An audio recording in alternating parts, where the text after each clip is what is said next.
All right. Good morning, everyone. My name is Juan Gonzalez, and on behalf of the City of Glendale's Economic Development Division, I would like to thank you for joining us and welcoming you to this morning's session, which is part of our Let's Grow Glendale initiative. Today, we're excited to once again to partner with our friends at BASE in a webinar designed to help you learn more about the procurement process, more specifically on crafting a powerful capability statement and how one can help you obtain government, utility, and private sector contracts. Our presenter this morning is Andrew Barrera, the Procurement Relationship Manager at PACE. He's a dedicated economic development professional with 30 years of government and private corporation experience. If you have any questions, please put them in the chat. We are recording the session and all attendees will receive a copy of the session following the webinar. I'll be back at the end of the Q&A session, tell you a little bit more about upcoming webinars, plus info about the City of Glendale's free HR hotline for small businesses. Be sure to stick around for that. So without further ado, it's time to get the party started. Take it away, Andrew. Okay, I want to thank you, Juan, and the City of Glendale for partnering with us and putting on this series. Capability statements, a lot of small vendors don't really understand what it is and the importance of it, but there's two aspects to a capability statement. Number one, which is the obvious one, is we want to have a high quality, professionally formatted capability statement that we can give to buyers, procurement officers within the government or in the private sector. But more important, and what my goal is here today, is that it really forces you, the small business owner, to take a deep look into your company's ability to perform on a contract, and you identifying all those particular services that you provide that can make you money. And I'm going to tell you, when it comes down to as a former procurement officer myself, I would collect these documents because I wanted to have already in my archive or my library a number of pre-qualified vendors that I could automatically turn to. So we're going to go in depth. And now capability statements, it's kind of like a resume, okay? Because look, if we're going to interview for a job, you're not going to put false things in your resume that the interviewer can look up and research to see if they're actually indeed true. You're going to actually put actual realistic capabilities. And there's some other things how I could tell you, it could be the difference of you getting a contract or not. But we want to use capability statements as a proactive target market strategy. If once we know what what we sell, and that the buyer, whether it's a government entity or a corporation or a utility company, they buy what we sell, we want to go ahead and plant the seed. And we want to build relationships with whoever that person is, the supplier diversity officer, the procurement officer, the department head. We want this document, which is like a living document, to get in their hands so they keep us in mind that there's a contract coming up. Okay, so let's talk about what the objectives are. For one is we're going to go into depth, and I want you to understand really the true value of a capability statement, okay? Second is how it's utilized. So I talked a little bit about it right now, but we want the buyer or whoever's the decision maker in going after or submit or sending you an RFP or an invitation to bid, we want them to have this document. So that outlines your core capabilities, your past performance, who you are, a detailed explanation. We'll go into those different categories. Okay. And also, it's extremely important that it's not a one and done. You create a capability statement, and that's the only one you use. So let me use the job interview example again. If you're going for a position as an executive position in a company, you're going to give them a resume that shows your ability to do administration, to manage people, to manage budgets, to identify projects and works on them. That's what the resume is going to say. You're not going to give them a resume when you're a salesperson and you're selling products, because that's not related to the position you go to. Well, same things with capability statements. It's like a living document. So depending on the agency or the company and the type of contract service that you're going after, this document can be tweaked and revised and edited to target that particular buyer. So it's critically important, and the more successful businesses and the more effective business development managers or administrators or owners, they understand that in the protocol of contracting, which we call procurement,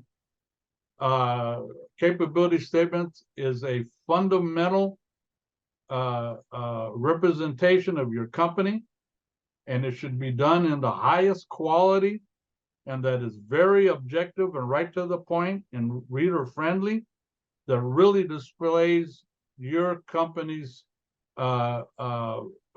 professionalism and to set you apart from your competition.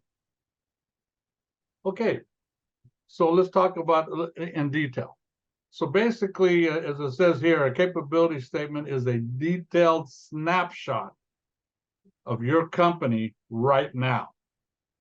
Okay, so in essence, like I said, it acts as a resume, but this is not a promotional piece. Capability statements is a factual statement of who you are. So it's just like looking into a mirror and really seeing who you are. So let's say, for lack of a better example, let's say you're an IT company.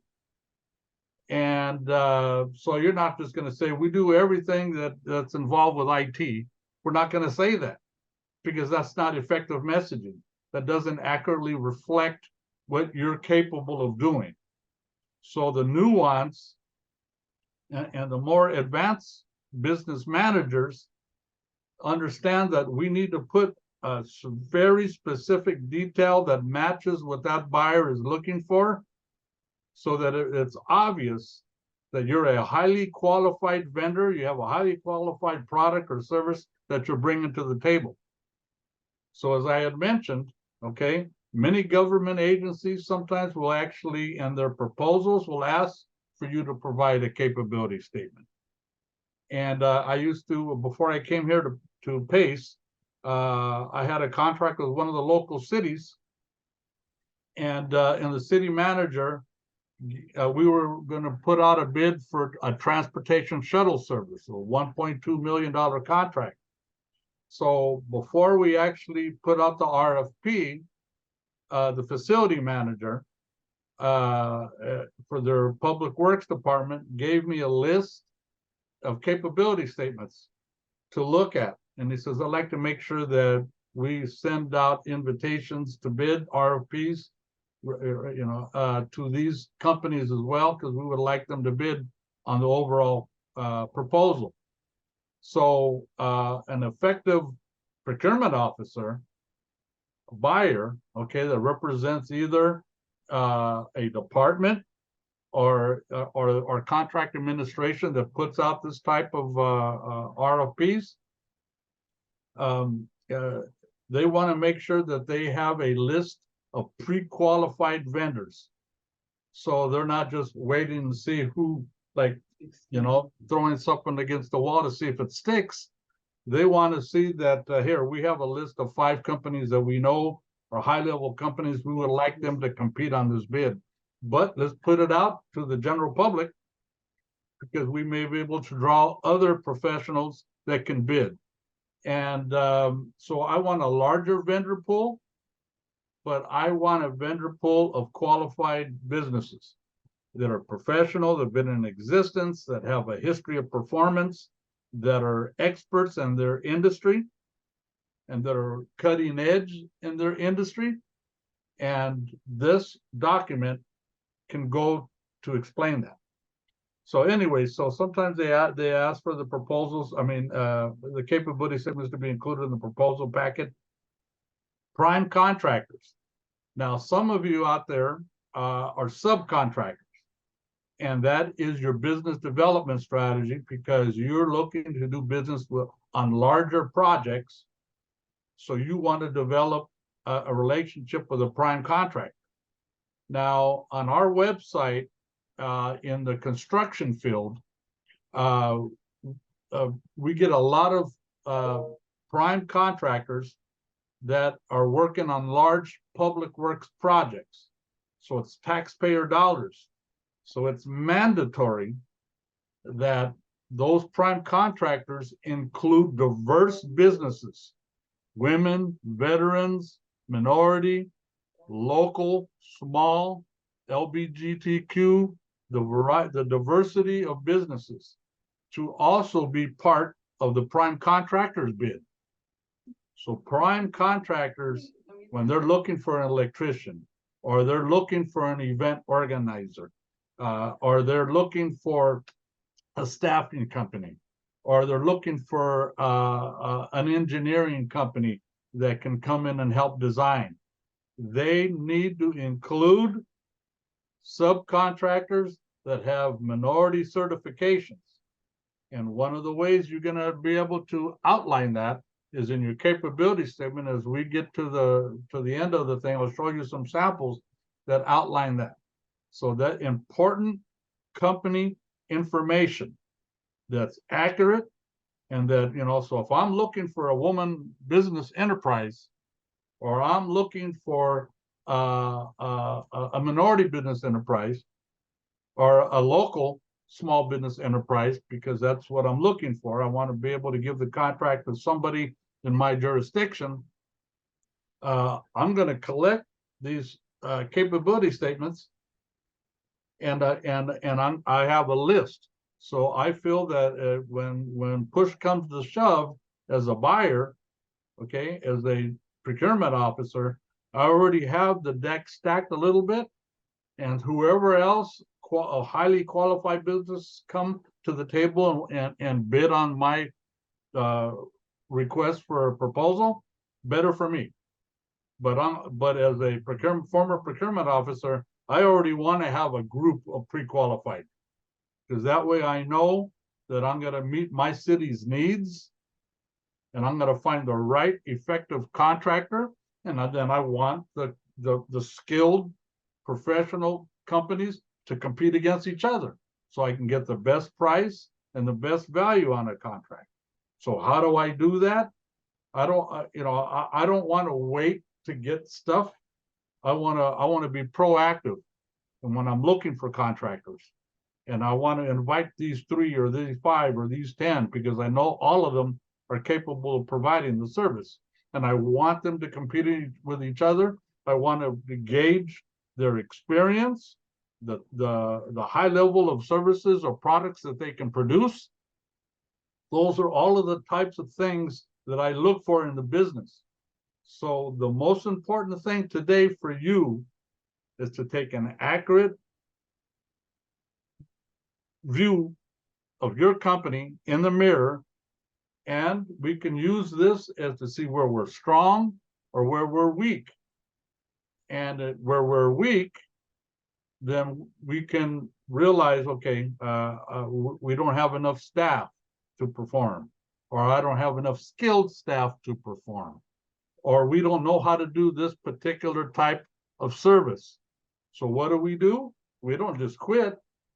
We're still going to put those next codes or those services in our capability statement. And if the opportunity comes, we've already done our homework. So we either have a candidate pool of skilled staff that we can recruit and hire, or we have other subcontractors, which could be maybe a tier 2 or a tier 3 subcontractor that we'll include in our bid that can handle. So let's say there's 10 things and 8 of them I can do and 2 of them I can't. Well, the subcontractor is going to be able to fill that in to round out our capability. So I'm still going to include that service because it's related in my industry on the capability statement. And if the opportunity comes, then I already done my homework, or I can joint venture with another company, and which is very important. But I am not going to sell myself short in this capability statement. I'm going to say that I'm capable of doing that because I can increase the capacity to perform on that contract and do everything that the city or the county or the company is looking for, because I have a plan B, which is either hiring additional skilled staff, subcontracting out, or joint venturing with another company, and which is critically important. So that's so prime contractors and government officers, that's what they use capabilities statements for, because they want to identify, they want to stack the deck, they already want to have a list of qualified companies that they can deal with. Okay, so let's talk about it in detail now. So remember, a capability statement really reflects your company's professionalism. So let's put it this way. Let's say you have a project in your home that you want to get fixed. Okay, and let's say it's a major plumbing issue or a major electrical issue. Let's use electric. I had a blackout earlier today. So, you know, so I know my cousin Joe, he's capable, he's a really good handyman, and he probably could fix it for me, the electrical problem. But I know that we need to do a major electrical harness change, and I don't want to trust my cousin Joe. I need to be able to trust a highly skilled professional that's licensed, that has maybe the C10 license and electrical license. And that way, if something was to go wrong, I have recourse. But I really want, especially as a buyer, I want to be able to contract with the highest level professional out there, either in service or in product. And so that's who I'm looking for.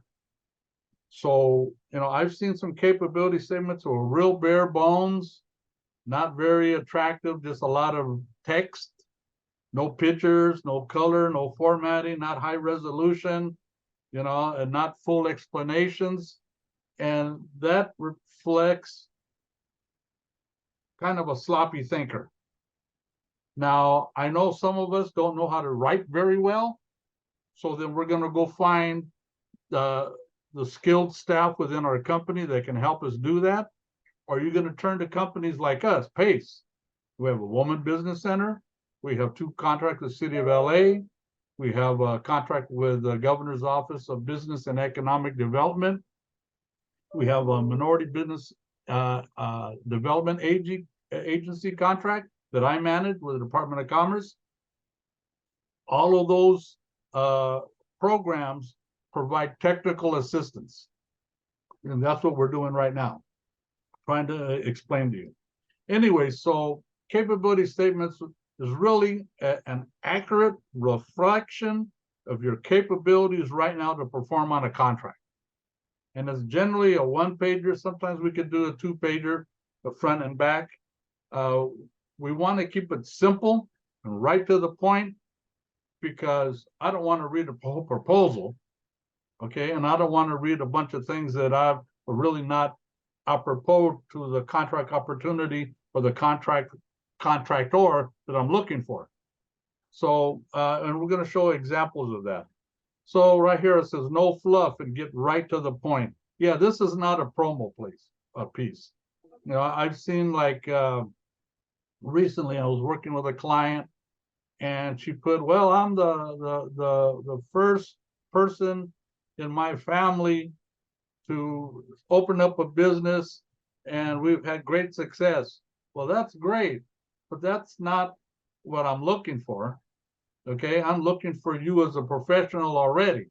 Or we'll have companies that come in and say, look, you know, we've been here 20 years and we're the largest in the city of Glendale. Well, that's really not what we're looking for either. I want to know the detail, specific detail of the services you provide. And if you've been in existence for a long time, which is good, we'd like to see about your staff, your skilled staff, and your management. I want to see your past performance. I want to see if you have certifications. I want to see if you have the right NEXT codes or the contractor's licenses that your profession may need. That's what I'm looking for. I need detail. I'm not looking for sales talk. All right. And look, now here we want it to be professionally, visually interesting. We want it reader friendly, and we want it, I guess in marketing you call it popping. We want it to kind of pop out. I want it to be easily read. I can look at all the different sections and I understand exactly, because maybe I won't even look at certain things. I won't look at your description. I'll look at your core competencies, the things you can do, and your past performance and who you did them with before. And that may be all that I'm looking for. So we want to make that easy to find, and we want to be able to articulate in this instrument. This is kind of a legal instrument reflecting your company and your company's ability. You know, so right to the point. So when I put here less is more, that's right. I just get in, and you'll see some examples we get into. But remember, this also reflects your brand as a company. You know, a lot of contractors or small business suppliers, they don't really think like that. They say, no, I can provide that service, and that's what I'm pushing. Well, yes, but remember, not only can you do the service at a high level, but your management and contract compliance and your marketing strategies and business development strategies should also be equally high quality benchmarks as well.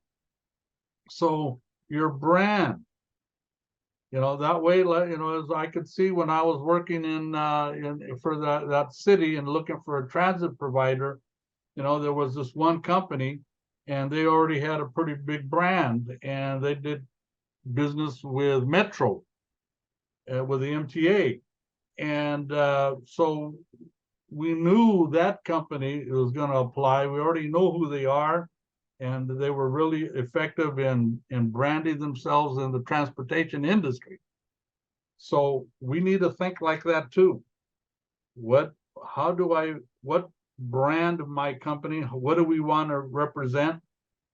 You know, so that's marketing strategies, but this is one of the ways to do it. So if you have a good logo, your company has colors, I'm going to tell you that's important.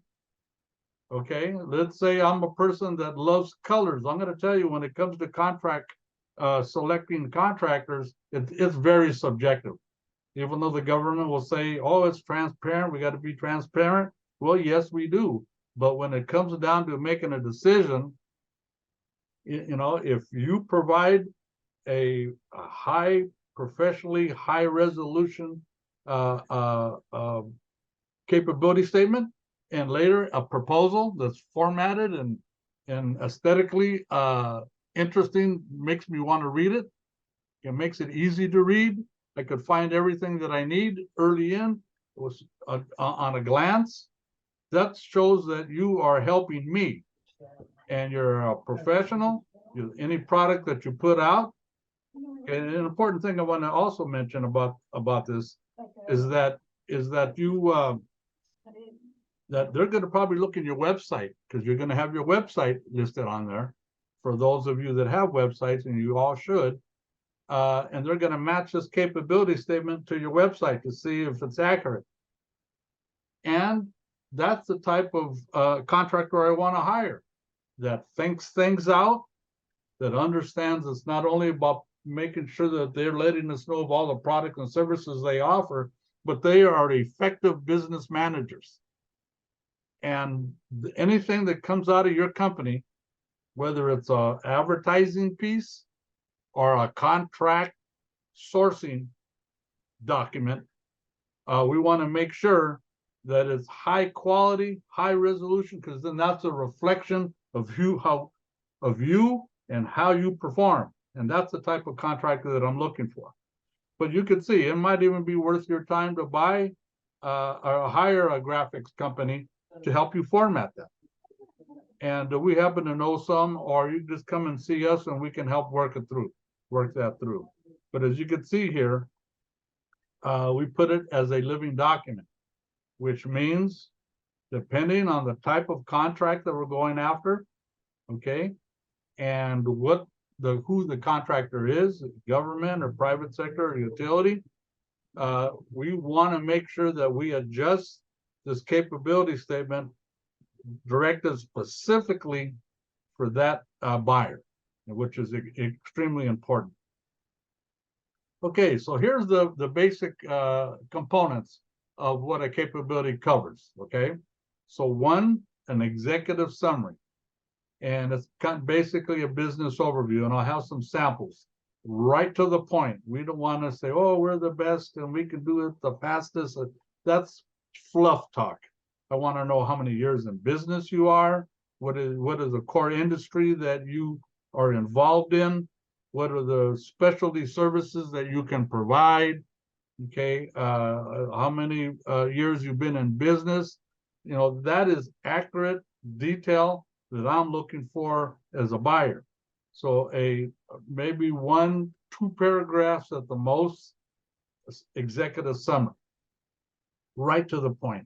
I appreciate that, because I don't want to read 100 capability statements and some of them are just all over the place. I'm going to tell you those ones I'm going to put in the bottom of the list, and the ones that are more succinct and have effectively communicate what I'm looking for and who you are as a contractor, that they're going to make it to the top for consideration. Okay, executive summary. The next thing is core competency. I want to know, do you do exactly what I'm looking to purchase? So I'm electrical contractor, or we do IT application monitoring, or we can do web design, or we can do a transportation facility maintenance. You know, so I want to see those either in bullet points. That basically that's what you want, is bullet points, and the next codes that match them. That way I know exactly who you are, and I can see that there's maybe 5 things exactly on point, what I'm looking for in a contractor. But you may have other services that I said, oh, wow, yeah, they can do that as well, which shows a value added. So you're more than just what I need.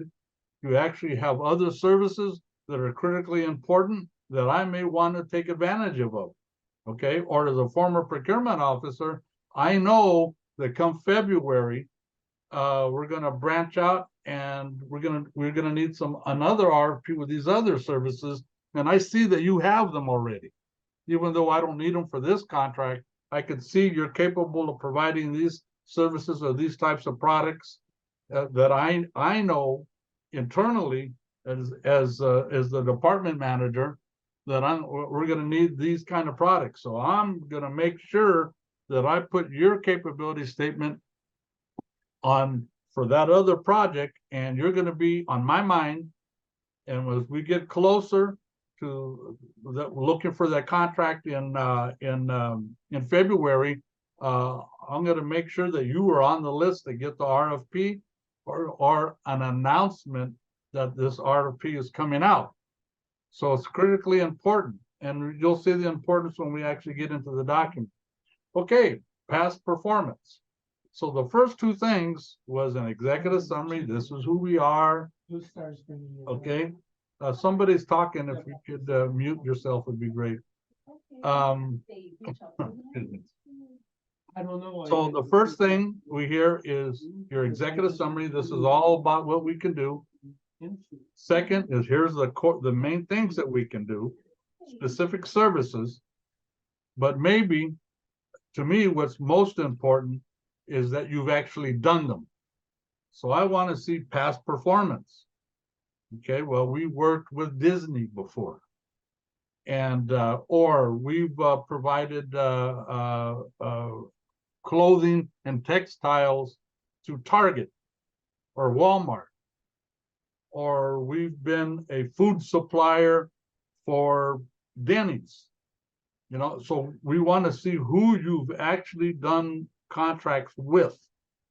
And if it's not exactly on point with the type of company that I am, then we want to make sure that we're able to communicate in our past performance contracts that we've already done, that we've done this service and we had a contract to do it, is something comparable in size and scope.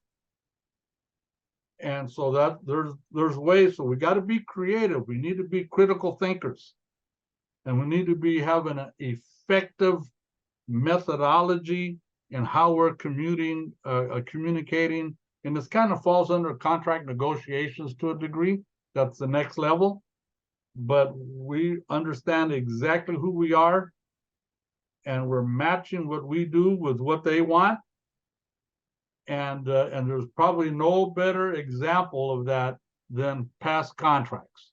So those are extremely important, you know, and I would encourage you as a former business owner, you get a contract with a client, it's not one and done.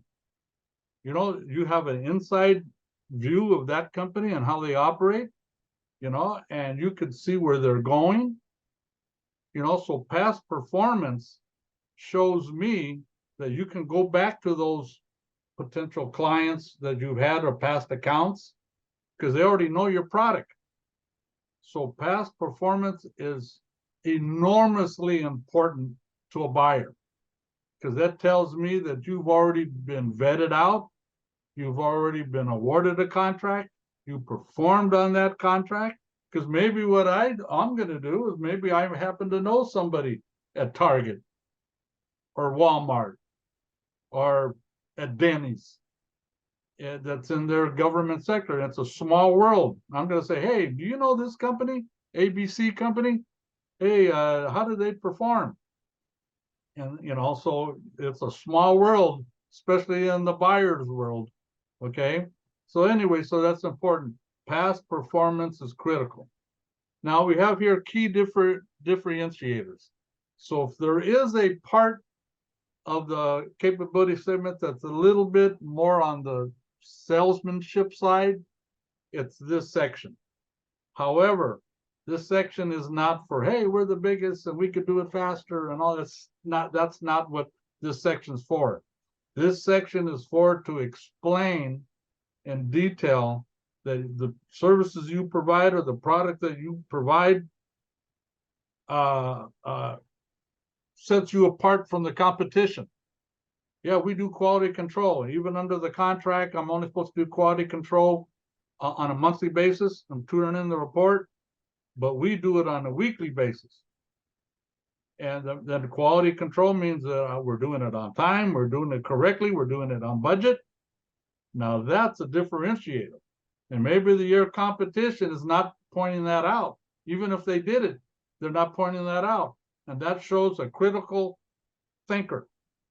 And that's how, that's a nuanced, powerful message that sets you apart. That could be the difference. Because I'm going to tell you, when it comes down to the short list of qualified vendors, suppliers, contractors, what makes the difference?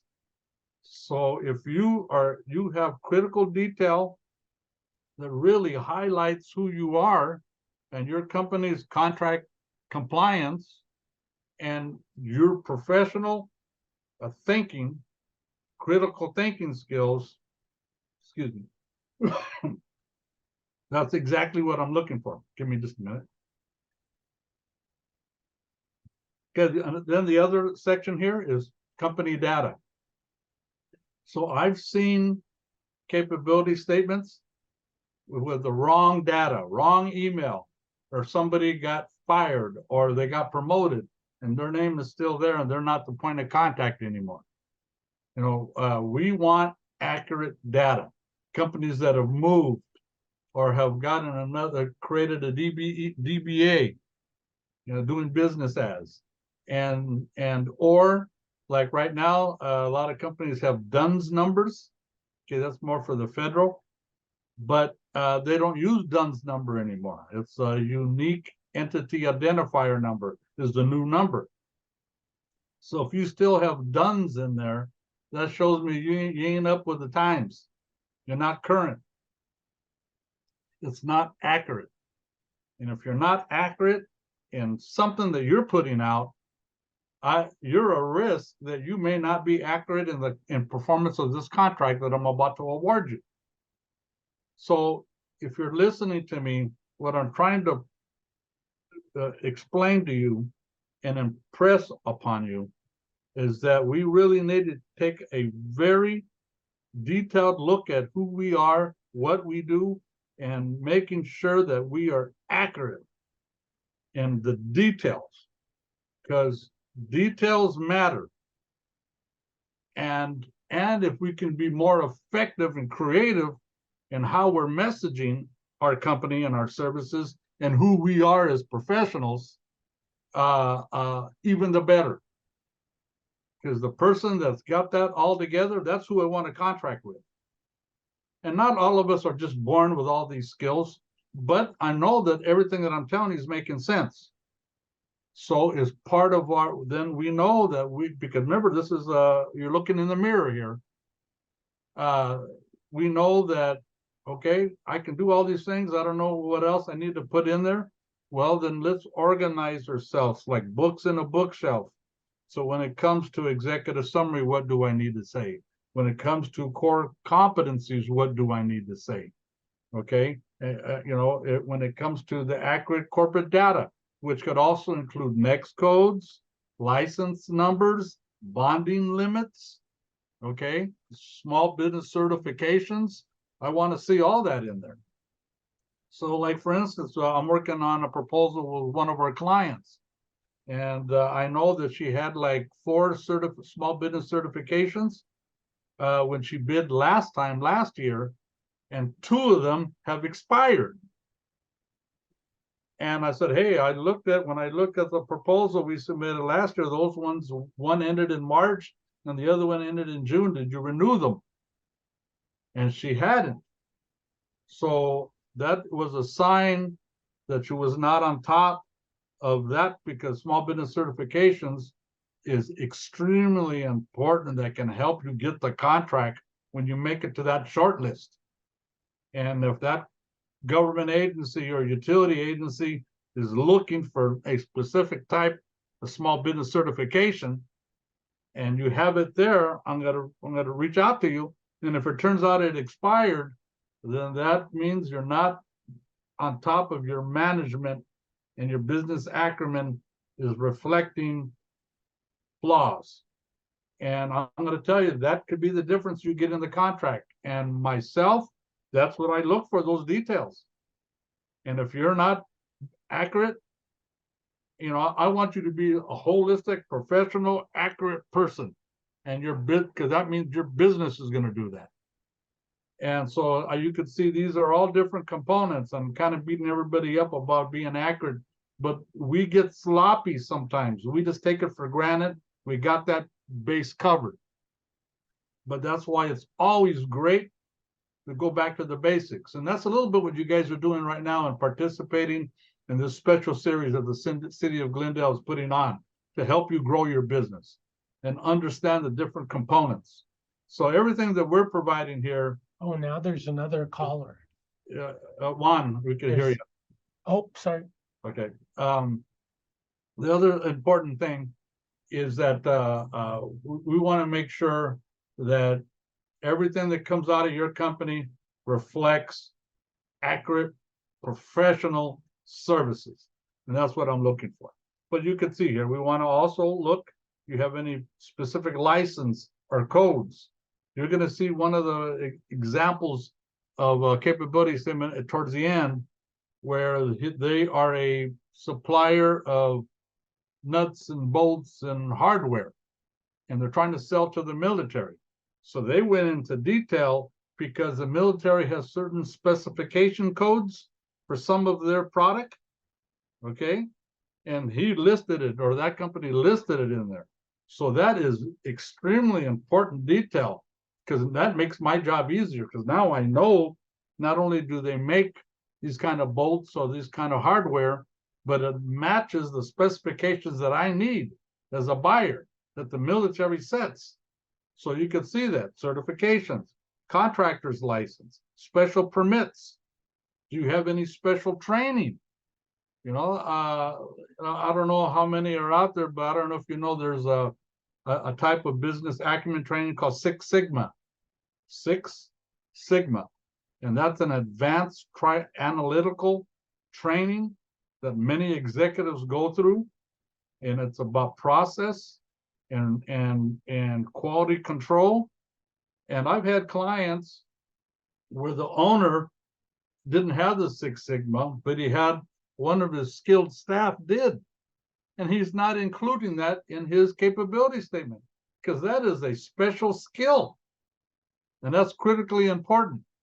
So we want to make sure that you look at your staff or your business partners, okay, or your subcontractor that you're going to bring on this contract.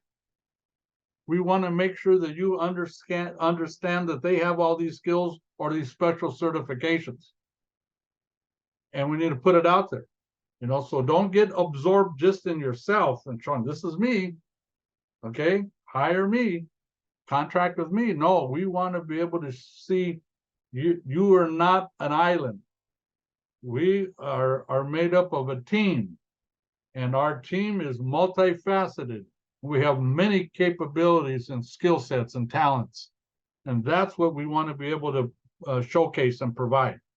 So anyways, as you can see, that's accurate detail, and these are the major components. Okay, now let's go and talk about the company overview. Okay, so it's either a company summary or who we are, you know, but it's basically should be no more than 2 paragraphs, maybe like 9 sentences total that gets right to the point, and I have an excellent example when we talk about it. But basically what we talk about in the overview is we are telling our clients, okay, or the buyer, government or private sector, exactly who we are, what we do, and what makes us different from the competitors. Because remember, it's all competitive. It's a competitive process. And as a former buyer, I want best value. I'm not looking for lowest price. If I can get a low price, but a better quality of service, or a company that has more experience and has performed on more contracts, that makes you the best value. And I'm going to give you a hard look, or I'm going to put you for sure. I'm going to put you in the short list of candidates that that I'm vetting out. But we want to get right to the point. Okay, I don't want to say look for fluff. I don't want to look for things that are what are called distractors, because you're not really talking what I'm looking for. I don't want to read that. That kind of sets me off, you know. And remember, it's subjective. So maybe I'm the person that decides what 5 companies get in and can propose. And if your capability statement is not aesthetically pleasing, I have to dig for the information. It's not well written. It's not reader friendly. That could be the difference of me making you number 2 or number 1 versus number 5 in the list. Okay, so keep in mind, we want to have accurate, right to the point and if you're having trouble writing, we could help you. The main thing is get the components down, talk about it, that we could clean up the language, So anyway, so the executive summary is designed to detail your company's services, to showcase that you're an exact supplier fit for that buyer. That's what the goal is here. Okay, so now we're going where we were talking about us and making sure we got all of this. Now we're talking about the value, the market value of the capability statement. So now, I'm reading this and I'm saying, yeah, man, I like what I'm reading. This company looks like they got the expertise, they got the history. I like the professional formatting. I could tell this is a high quality business. That's what these kind of documents tell. So remember, what is the thing that your first impressions? Well, that's true. A first impression. If you have my first impression is this document, as I'm looking for pre-qualified vendors, and I see the fact that it's sloppy, bare bones, doesn't give me enough meat for me to digest, it's a poor reflection on you. And remember, if I'm the buyer and I'm the employee responsible for advancing the short list of candidates or making the ultimate decision of who gets the contract, it's a risk. It's like lending your cousin Joe money, and he's unemployed. So how are we going to pay you back? Well, same thing. It's a risk. So me awarding you a $250,000 contract or $500,000 contract or $1 million contract, I have a fiduciary duty to make sure that I put forth candidates, vendor candidates, suppliers that I know can perform, because I can see they have the skill set, they got the license, and they've done it before in their past performance and their history of accounts. So that's when I know that you're an exact fit. And so that's what we use this document for. So as you can see in the company overview, we want to talk about specific details of your company, experience, the industry that you serve, the years in existence of business, of experience. Now, keep in mind, we bid on a water contract, myself and a partner, and at the time, my company was only in existence for 2.5 years.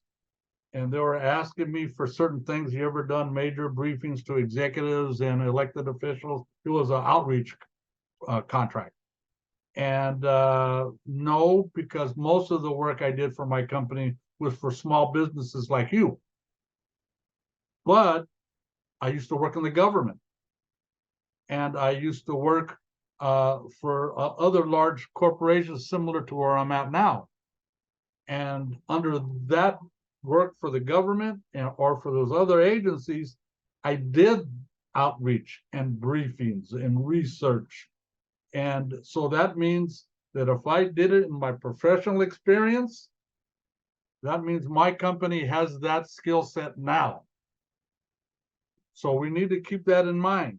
So sometimes we got to dig deep, and sometimes going back and looking at your resume and where you've been and what you've done, and remembering projects you worked on, complicated ones, and how you overcame them. That is the type of critical thinking that we want you to focus yourself upon, and seeing what your partners have done, or your skilled staff, or your subcontractors. That understanding of all that data that's industry related, that's contract management related, that's business management related, that has your business infrastructure related, that's the type of thinking and the type of person that I want to do business with. So please keep that in mind. So our executive summary is kind of right to the point. Like I tell you, some people, they don't even read it. Okay, this is going to go straight to your core competencies and to your next codes and to your past performance system. But still, we want continuity. We want to show that we can communicate professionally and we can articulate the special skills and who we are. So that's what this section is all about. And as you can see here, get to the point. This is not about a time to try to sell yourself. If I see sales talk in your company overview or your executive summary, that's automatic demerit. You're going to lose a point. Okay. Now you still may have more points than the other ones because maybe they're sloppy thinkers too, or writers, but that's not. I'm looking for somebody that takes pride in how they solicit business, how they're sourcing contracts, and how they represent themselves. And that's what this one section is. Okay, here's a perfect example. Now let's read this out. Okay, this is a construction company. So Saturn Construction Company was founded in 2010. They possess a General B contractor's license. They've been in existence. They have 12 years of experience. Okay, they're in the construction industry. They specialize in commercial and residential products. And they talk about wood and framing and concrete and the foundations and plumbing and electric. They're spelling out some of the nuances, right? Okay, they have 10 years of construction project management experience with a different part of construction. It's managing a big contract. That's critically important, a very important skill. So maybe I'm not even looking for that right now, but now that I know that you're capable of doing project management services, you're planting a positive seed in my mind that makes you stand out more. And this one little paragraph here, okay? You worked on several public works projects, okay? That tells me I'm a private contractor, but it tells me that you've worked under government contracts that have a lot more regulations. So that's also a major value added plus that you just pointed out. Okay, you have numerous small business certifications. Okay, the disadvantage, small business, minority business, hub zone. Okay, and you're a member of a major contractor association. So you could see in this one little paragraph numerous critical points that you're communicating and that I am loving to see. But this is a perfect example of what a capable of one paragraph executive summary should be. Okay, now let's go to the next major section, core competencies. So maybe I just looked over your executive summary and said, yeah. Okay, although that one had very important detail.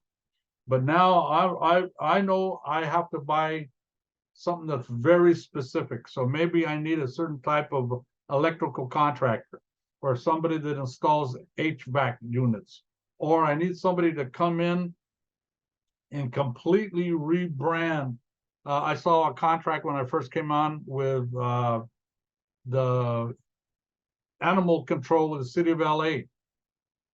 And they had a lot of different programs, and they wanted to completely rebrand themselves, which included how they're messaging and social media, how revamping the website, rebranding the different, they had, different types of aspects that the animal control did on wild animals and volunteers that took animals home, and there was all kind of different programs where they would take dogs out to hospitals or the handicap, or numerous different types of programs. So they needed somebody that was holistic, that not just specialized in web design, but somebody that understood the different programs and how to rebrand them, and had critical thinking skills to be innovative, and how I'm trying to do with you guys to bring out special features in that contract. And it was a big contract. I think it was almost a $500,000 contract. So keep in mind, So core competencies in that contract, I'd be looking for very specific things. Okay, and we're going to kind of get into that in a minute, but you can see here, probably the best one to do is the bullet point. You know, we do web design, we do creative content, we do high resolution graphics, we do application monitoring and creation, social media management, you know, public presentations. You know, those are all bullet points of exactly what I'm looking for at animal control. That when I'm thinking about my rebranding. And keep in mind, you are the expert, not me. I know what I need, but if I know that we need to rebrand and we need to redo our website, then I know that it's whatever we've been using is not working. So I'm looking to you as the expert. And if you don't put these critical things in matching to what I'm looking for, then next, I'll go to the next candidate. So I need you to put on your critical thinking hat and fully understanding and recognize that what you provide, that buyer is looking for. So I need to make sure that in my core competencies, because these are things that I can do, that I know that's what they're going to hire me for. That's what they're going to pay me for. You know, and what I would do in a capability statement, and I would put the most complicated or best quality product or service first, and then in a hierarchy, in a hierarchy matter, and move it that way. You know, from the best skill to a fundamental good skill. And so let's say, remember we talked about I can do 8 things in my industry, but there's 2 I can't, that I need to hire somebody for. I am still going to put them in this capability statement under core competencies, because if I get the opportunity, I've already worked out a deal that I'm going to hire this person, we're going to subcontract to that person, or we're going to joint venture. If it's industry related, let's make sure we put it in there. Now, if it's completely beyond your capability, let's say, like, for instance, you only have a $300,000 bond limit, and you can't go and put $1 million bond, I would leave that out. Okay, we only want to put things that are industry related. Now, if you got a joint venture partner that has $1 million bond, then we could say can meet bond limits. You know, so but we want to make sure that we're articulating everything that we can do, and we don't want to, just like I said in the resume, we don't want to put sales talk when we're looking for an executive position. Same thing here. We don't want to put stuff in there that is completely unrelated to what is potential with this contractor. But I will say, good, effective business managers, when we are going to go after a company, I'm going to research that company. I'm going to see what they do. Do they buy what I sell? And even though it's for this particular contract, if I could see that there's growth opportunities with these other services, I'm gonna track that, and I'm gonna put it in my capability statement. So just like I said, I know that coming February, we're gonna be looking for these additional services, and I know that you're skilled and that you've already listed them, even though I'm not hiring you for those. But now I know that you are a highly capable company with multiple skills and services that you can provide. So I'm keeping you because I may want to have a long-term relationship with you. And as business owners, absolutely, we want long-term contracts. We don't want one and done. If we get a contract with you, we would like to continue growing with you ongoing, or I have enough information because I've had a contract with you that I know that you're about to expand into Ventura. Well, I want to go over there and follow you there. I can do that. I'm going to maintain my relationship with you, the project manager. And also, so I'm trying to increase your business acumen and realizing in this small little document that we're talking about, it reflects so much more. So much more. And so that's what we want to say. We want to absolutely show you you're the best qualified product and service provider. Okay, that you're when we say comprehensive, that means all the nuances in that service. We're taking that extra effort to showcase who we are. And okay, and that we're matching exactly what they're looking for. Okay. So now let's talk about your core competencies in detail. So ultimately, not only do I want to see that you're looking exactly what I want to buy, okay, but that you're bringing the value proposition. So, excuse me. So the value proposition means just what I said a little while ago. Even though I'm hiring you for this, you're bringing so much more to the table. So when my business partners and I were competing, like so on a big water district contract that we got, we were two sole proprietors that had government experience, that had good large accounts that contracts we had in the past, but we were competing against some very large multimedia firms. And at first we were going to say, nah, I don't think we can do it. No, that's not how we thought. We knew that we can perform, and we had a high quality service that we could bring to the table. So how did we compete with those big companies? We had what we called value proposition.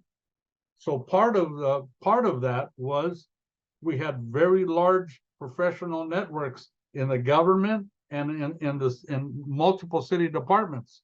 So that showed that we had a lot of other resources that we could bring to bear. And so not only are we an exact fit for what you need, but we know that you have resources that you could bring to the table, and maybe for the same price. So like, for instance, one of the contracts that we had was this outreach contract, but one of our junior partners was a media company, and they did more Spanish media, but in reality, that was a whole market that the RFP and the providers in that water district didn't even think of. They didn't even think that there was Spanish language or multilingual people in their constituent base that needed to be serviced. So the fact that we included that we had a Spanish multimedia company, small, but they had been in existence. The guys done stuff on the World Cup and all FIFA and all of that stuff. That is a value added proposition. So, so the more that I know about your company and learn about where you've been, who your network is, who your skilled staff is, who your business partners are, who your subcontractors are, or joint venture partners are, the more that we know about that, that is how we're effectively messaging who you are. And that's the kind of person I want to do business with.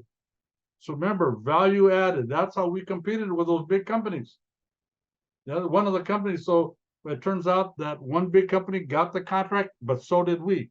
And we ended up doing more work than they did because we were more reasonable. We didn't have as expensive rates, but they were like a $20 million a year company. And we were like maybe 300,000 between me and my principal partner, and more him than me. But we ended up getting the contract because, one, we knew, we were confident in our professional experience and the core competencies and services that we could provide. We knew we can do it. We just got to figure out how we're going to maneuver the procurement process and the contract award process. And this is one of the ways. This is how you plant the seed. That's the kind of thinking, critical thinking skills that we really want you to have. And we want to highlight, okay? So when I actually got the contract, with the transportation company contract that we got. I used to be a transportation deputy, and I got the contract to find a new vendor. Hadn't been changed for 20 years. Well, when I was a transit director, that was 15 years ago. I know that technology has changed so much since then, but I knew the fundamentals. So when I started looking at the capability statements that the facilities director gave me, I started looking. Okay, oh, this company does have GPS. They have emergency training for bus riders. They've got fuel efficient vehicles. So they had new technologies, and their skill set. They had highly talented drivers and project managers and managers that go and follow the routes. So I was looking at all of those things. So you can see here, we bundle skills and technology to show that we're cutting edge. That makes us stand out. That shows you're a critical thinker. You're gonna hear me say it over and over and over again, because I really want you to take a good look at your company. And one thing about a capability statement, you'll see where you're weak. Okay, I'm strong in these 8 areas, I'm weak in these 2. So I got time to start maybe developing and be a whole service type of company that can handle everything. And maybe it's just a matter of time before we can develop that skill set. But that's what really, when I turn it back to who you are, okay, now we're talking about you, okay? We want to be able to recognize all the good things that we could do, the talent that we have. Are we current? Are we cutting edge? One thing about the pandemic, it really forced everybody to interact more on Zoom and other types of technologies and website and social media, and it just took a whole new use of media communications technologies, and that's growth. Okay, I'm a little bit older. I'm a boomer, a baby boomer, and I remember some of the ways that they think, not me anymore, is that if it ain't broke, don't fix it. If it ain't broke, don't fix it. That means it's working. Just keep using it. But if that's your mentality, you're going to get left behind, because there's a bunch of young, smart people like all of you that are more tech savvy. They may look for new things.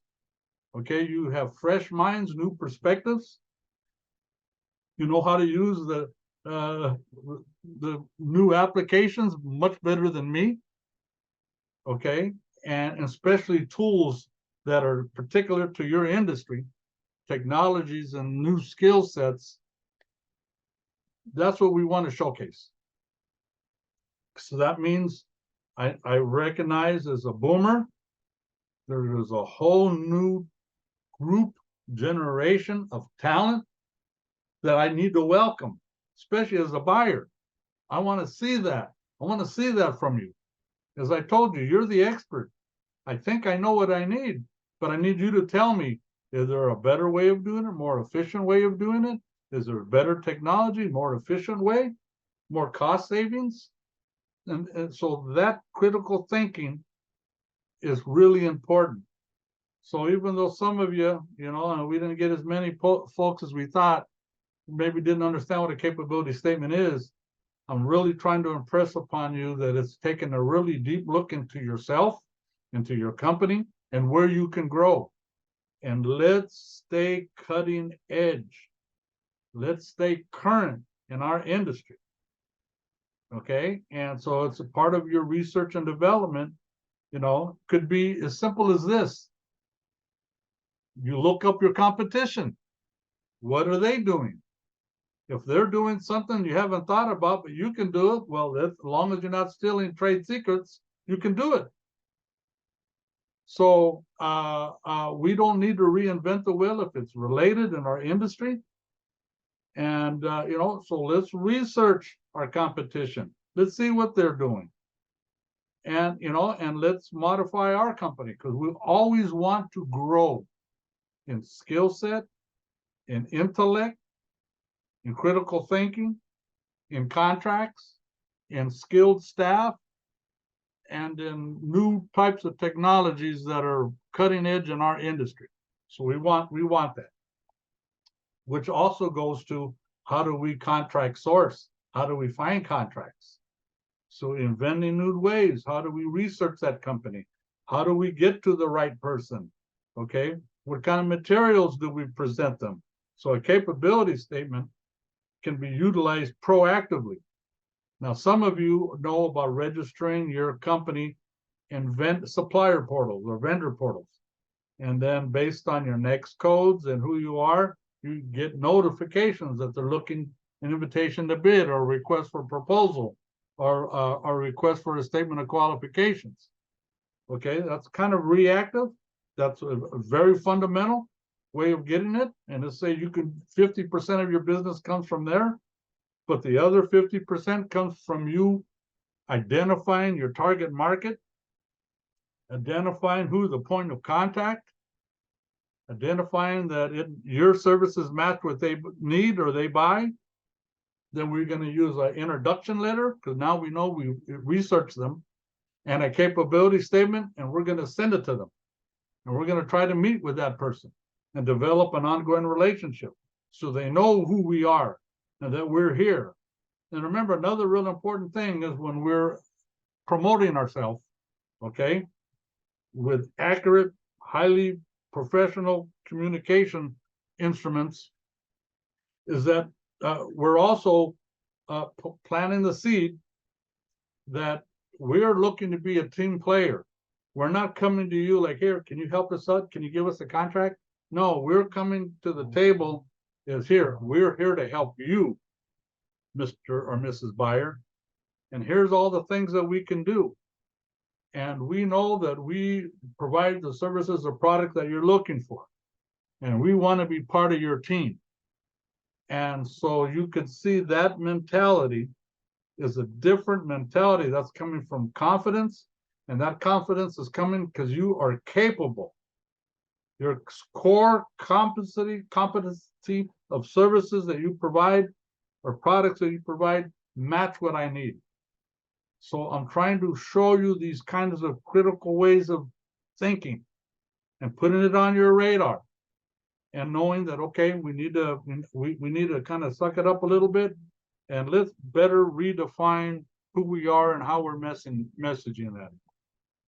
So we also, it says here, the particular benefit, this service, this is what we're looking to provide. So remember, we could do 8 things. I'm going to hire the other 2 things that we can't do, because we see that the full benefit includes all 10. So we're identifying that we can match everything they need. It's a benefit to them. It's on point. We also want to create a barrier to our competitors. So just like I said, we do the quality control inspections on a weekly basis, and the other company, maybe they do it on a weekly basis, but they didn't say that, and they only said we'll comply on a monthly basis.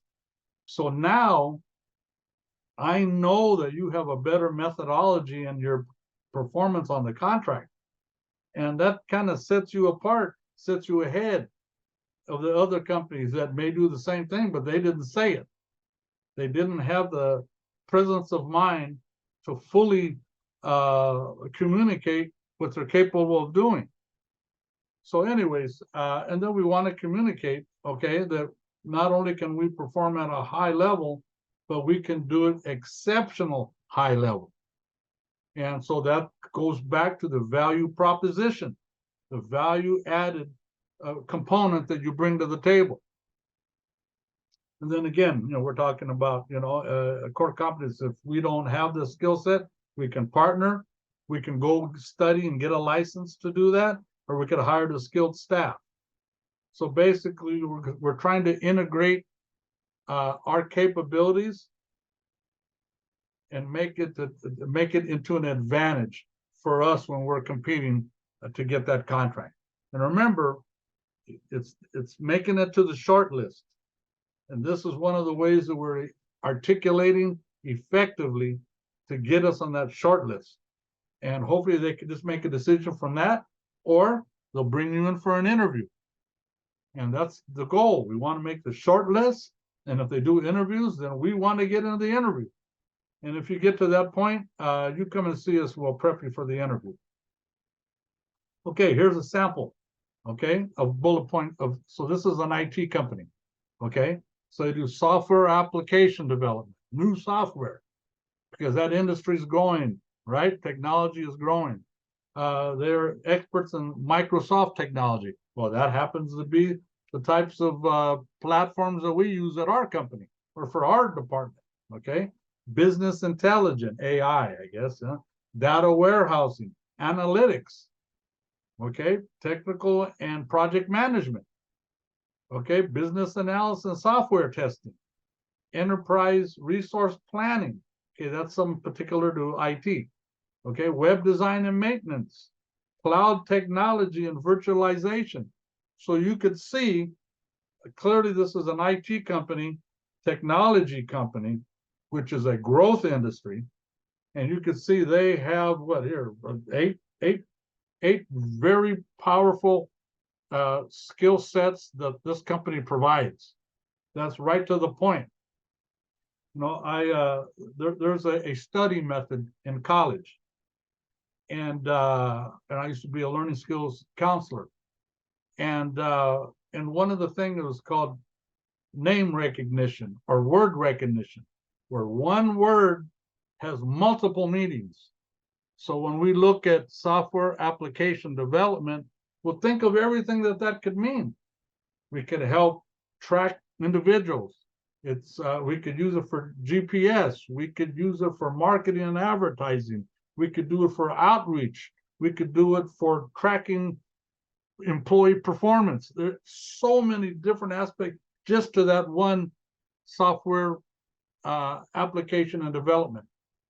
You know, I have a client that I represented, and he developed a software application because they transported meat, beef to Korea, to Japan, I think to Australia, and he created a software app that would track the product to make sure that it was on time, the temperature, that it was the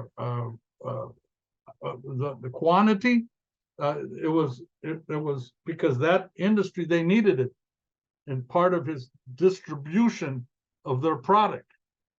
So as industries grow, technology and the use of different types of applications grow.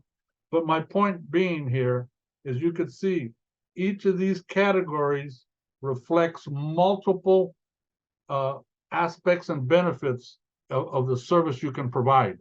And that's critical thinking. And so that word association or word recognition can have multiple explanations. And that's what's critically important. Okay, now let's go. Now remember, I'm looking at your capability statement. I saw your executive summary. I said, okay, that's interesting. All right, core competencies. Okay, that's kind of what I'm looking for. But now past performance, that tells me, okay, let's see if you've done this work before. You've actually performed it. You could actually do it in a contract relationship. And that's extremely important. So past performance, you know, have you ever played golf before? No, but I think I could do it. Well, any of you that ever played golf, it's not that easy.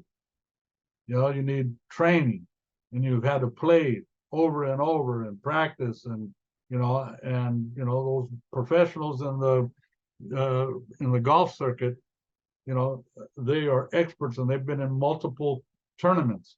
It's not dissimilar for us as business owners that we maybe, you know, if I'm a brand new company and I never performed, that's going to hurt you.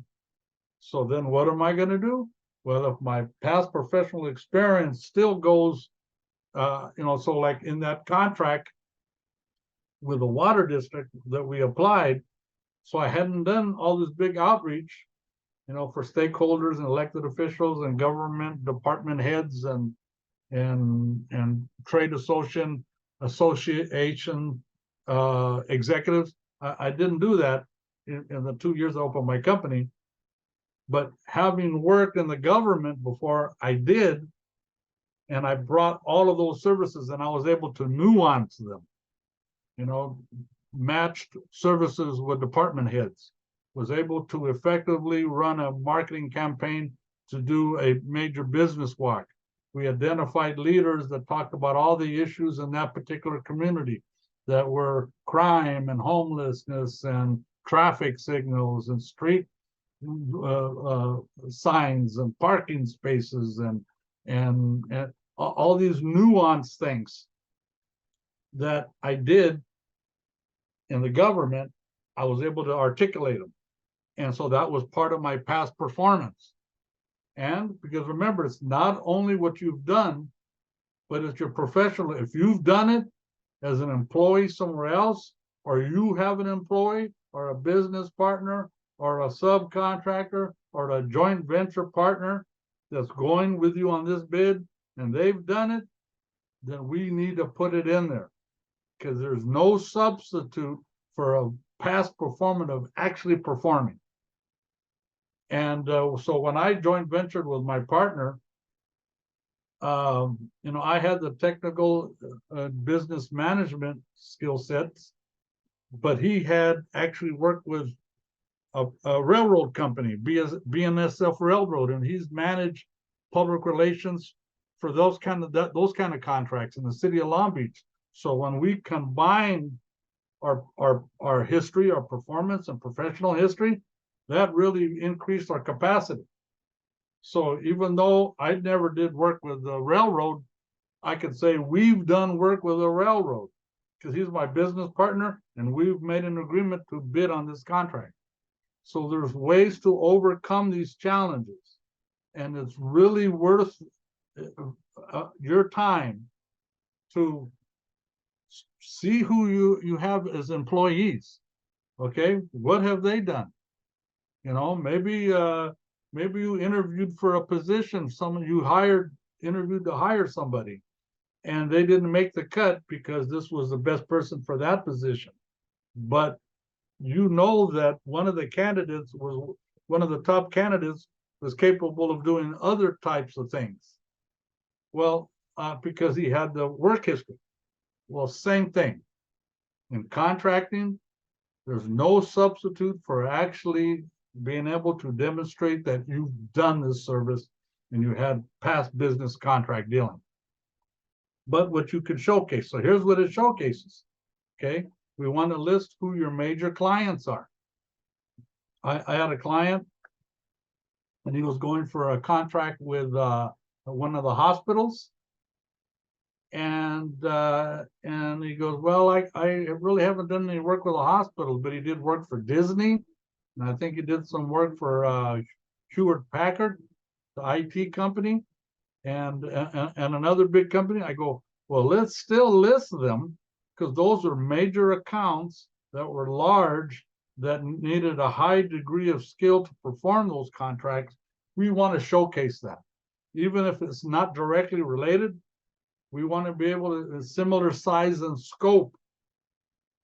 And if you were awarded that contract with that company, there is a high likelihood that you're going to be able to perform at a high level on my contract. So that's what we want to, so the list of clients, you can see what that goes to. Okay, past business customers of similar work that you perform. So if let's say I'm a janitorial company, and during COVID, we would go in there and we would make sure everything was clean, that it was sanitary, that we used eco-friendly products, and that's the same type of thing that you're looking for in your hospital service, even more so. Okay, that's what we want to reflect. We want to match as close as we can to what the opportunity is with past contracts that we performed upon. Okay. Especially if it's, so if you're going after a government contract, if you've done government contracting before, let's make sure we put it in there, because government contract is a little bit different. Okay, because taxpayer dollars are generally being used, your dollars, our dollars. So generally, when you're performing on a public works contract or a government funded contract, it has its own specific type of contract compliance requirements, and that's regulated by the law. Private sector, a little bit different, not so much. But if you're going for a government contract, or even if you're going for a private sector contract, and you show you've done government contracting, me as a private sector buyer, I'm going to be able to say, wow, you worked, that must have been a hard contract and you performed on it. Great. You know, that, so what we're doing is we're establishing and we're reinforcing our credentials and who we are and our capabilities and our capacity to perform. And that's what this section speaks to. Okay, we want to put it in a hierarchy generally. So, you know, when you have it, it's going to be federal, state, county, city, utility, private sector, unless we're, you know, so if I'm going for a state contract, then I'm going to move that state past history up first, then I'll follow federal, county, state, I'll follow it that way. But that shows a methodology of how you're presenting yourself, and that it more closely matches the type of contract we're going after. If I'm going after a private sector company and I did something with Target, then I'm going to put my private sector past performance first, because I'm trying to show this private sector company that we have history and performing in private sector contracts. And then I'm still going to put federal and state or the other ones that I had to showcase that we're a multifaceted supplier, provider, vendor, contractor that's capable of doing many things. So myself as a procurement buyer, when I see that you've done private sector and you've done government sector, that's going to show me that you are a more advanced professional business that has multiple capabilities and that has performed on multiple types of contracts, government and private sector, which is great. You know, so we're going to actually talk about your actual performance history, you know, what you did on that contract. Okay, so it's not only good enough, you know, you'll see some that have logos, but if it's real industry related, then that'll work. But if you, let's say you did something, you worked on a real unique project in for one of these private sector companies or one of these agencies, we want you to put that out. We're going to put it in there. Contract with Disney or contract with Denny's, and we did completely remodeling and redesign of the structure and permit expediting, and you know, so we could talk about that. So we're showing detail of the complexity of the service that you provided, and that has value. Because I'm looking at that. Okay, I see a logo of Denny's. Okay, that's great, but I don't know what you did for them. You know, so unless it's in where we spell it out in the services that we do, I'm really high on you articulating any special nuance or challenge that service that you provided. So just know that. Okay, so let's move on.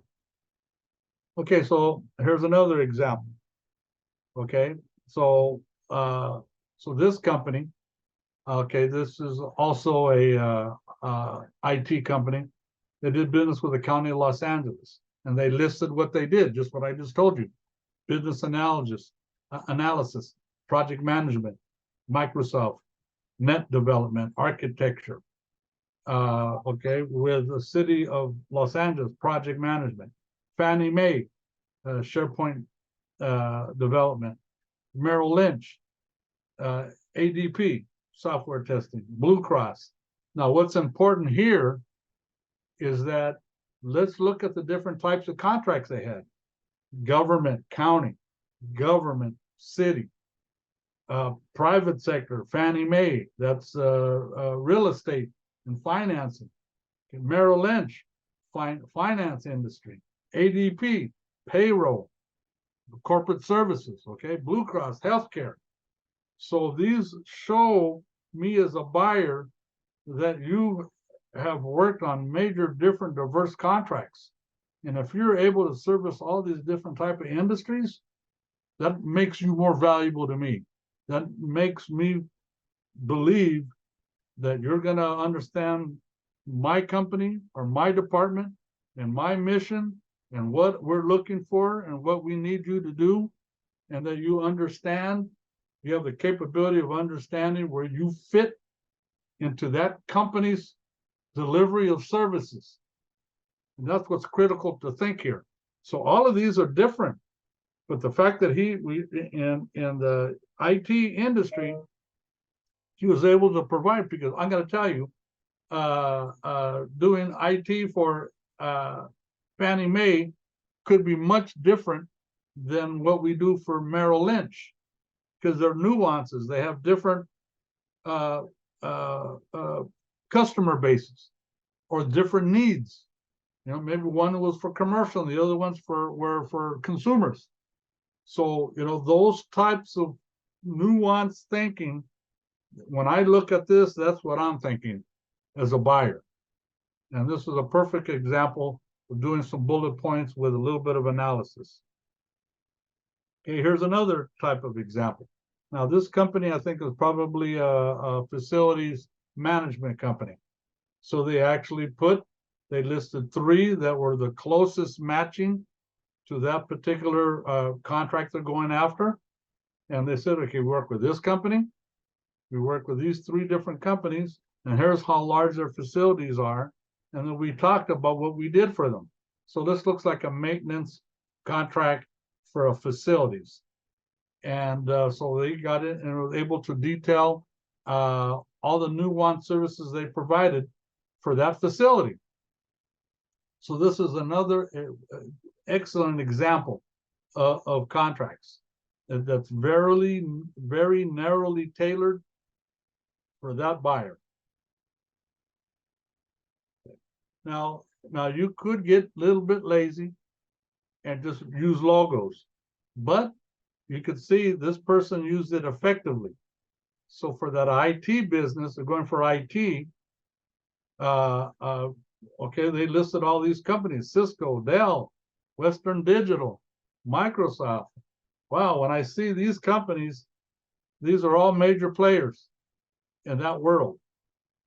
And if I see that you've done business with them, that means you're you must be a high level player in the game. Because if you could do business with them, and and let's say I'm a big company, I'm Apple, okay, I'm a contractor for Apple, I may make you sign an agreement that you can't disclose that I hired you, because I have a client, that's what happened to them, okay. But when I see that you're working with all these top, you had contracts, I'm gonna, okay, what did you do with these contracts? I'm gonna ask you, because now you've created an interest in me that I'm going to ask you now. I want to vet you out now, because that's what these logos did. They attracted me, and I'm a tech savvy guy. I'm not really, but I'm a tech savvy guy, and I'm looking to hire somebody, and I could see, wow, these are like what, 9 major players in that industry.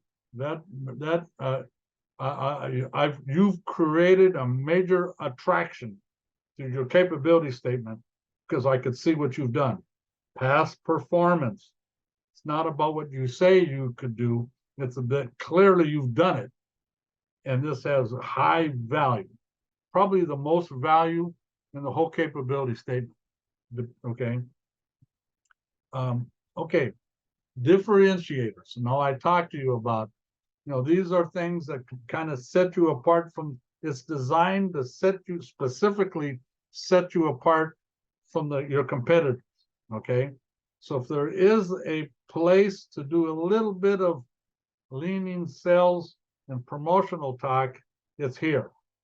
But it's really about how you're performing and the nuances and how you perform on the contract and your methodologies or your technologies utilized, that's going to really make the difference, make you stand out, acting like a barrier, like I mentioned, a barrier to your competition. Okay. So this what it says, this is your company's sales section, but it's not advertising in fluff. We're the best, or it's the longest living, or whatever.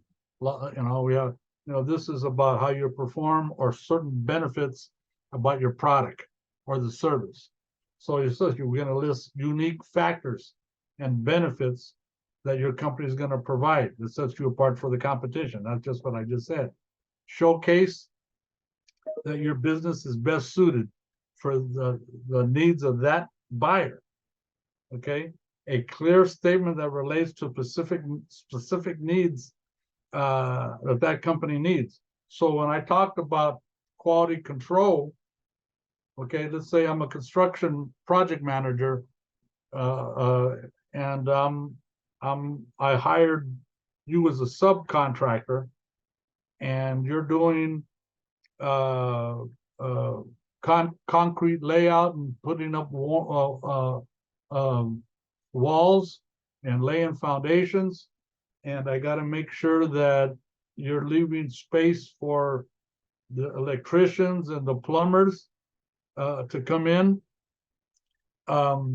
So, you were on a schedule, construction schedule. So the fact that you have a quality control manager that goes out daily or goes out weekly to make sure that we're on time, we're on budget, that we're meeting all the specs for this contract, and you say that's what you do, that has enormous value to me. Because even though I wasn't asking you that, I was asking that you do quality control, and you say, yes, we do. We do. We do it on a monthly basis. We adhere to the contract compliance components. But when you said that you do it on a daily basis and report on it weekly, that shows me a more in-depth methodology and quality control methodology that sets you apart. So the detail is on how you're performing, or the products that you're using, or the technologies that you're utilizing. That's what sets you apart.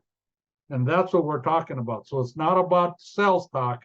It's about how your methodologies and technologies are utilized. And that's what sets you apart. Okay, so remember, it's all a competitive process. So you're competing. We're trying to get on that short list, or we're trying to make it on that list of pre-qualified vendors that buyer is going to keep our capability statement. Okay, so remember, it's used to set you apart from your competitors. It's here to show that you bring value added, just like I talked. You do daily quality control and weekly reporting. That's value added. Or you have a Six Sigma employee staff member that will also does process analysis. Well, that's, even though I'm not asking for that, the fact that you put that in there showcases you got something extra going on. You're much more than what I need, and that's exactly what I'm looking for, because we want to grow this department, and you're the type of contractor that I want to keep as part of my team to help me grow and help me perform, and help to increase business and bring a new skill set to my company as a team player. Okay, so unique methodologies, credentials, licensing, training. So I have a client that bid on a large food service contract, and one of the differentiators is that her top chefs, she sends them every 6 months to learn new types of safety handling and food product development and understanding fusion cuisine. And so that is an extra service that she provided. And none of the other ones mentioned that. So that's a differentiator. And it goes to the skill set of her staff. And that as a matter of project or talent management and human resource development, that's what she showcased. And so that is a nuance that's a differentiator based on actual business model practices. And that's what we want. We want to be able to communicate. So as you can see, a differentiator is extremely important in setting you apart. But it's based on actual things you can do. Okay, here's a sample. Okay, now here's a custodial company. Okay, so it says here, GTech remains competitive by lowering overhead costs without compromising service. Okay, so now they're talking about lower budget and providing high quality service. Okay, I'm interested because I want best value. So I want reasonable proposal budget, high quality price. That's best value to me. I'm a buyer. Okay, I'm the proposal reader. That's what I'm looking for. So under the differentiator part of this capability statement, they're talking about lower, reasonable prices, high quality product. And how do they do that? Well, this says GTech achieves sustainable growth through its pricing structure. Okay, well, what are we saying here? Well, we do it through green, eco-friendly products. So that has value. Okay, we find something that is an exact fit. We do it through advanced employee training, just what I just talked about. Okay, quality control specialists assigned to each site. So what we're talking about here is efficiency, and we're trying to point that out. Things that we do, products we use, services that we provide, bi-weekly inspections. We do emergency services. I didn't ask if you do emergency services, but let's say something happens. Okay, we had a tornado that hit Montebello not too long ago this year, and well, you can call us and we'll go out there and clean because we're prepared to react on a 24/7, 365-day notice. Okay, and we're insured and we're bonded. So those are very specific nuances to the services that you can provide that is value added and sets you apart. That's a chance to fine tune who you are and why they should look at you and what benefits you're bringing to the table. And it's all performance based or product based. And that's what's important. Okay, company data. Okay, this section, I cannot tell you how many times that if I look at company data and it's inaccurate, your project manager is now promoted and he's the department director, but you still have him listed as a project manager. That does not reflect an accurate, succinct business manager's skill set. Okay, so we want to make sure that everything you put out there is extremely accurate. Like I think I mentioned earlier in the presentation, we were talking about our client had 5 certifications, but 2 of them had expired. Okay, and let's say I'm a government buyer, okay, for the city of Glendale, and I want to see a woman business enterprise certification, and you send it to me, and I see that's expired. Well, what do you think that's going to tell me? That means you're not on top of your business management. And I'm going to tell you, paper is critically important.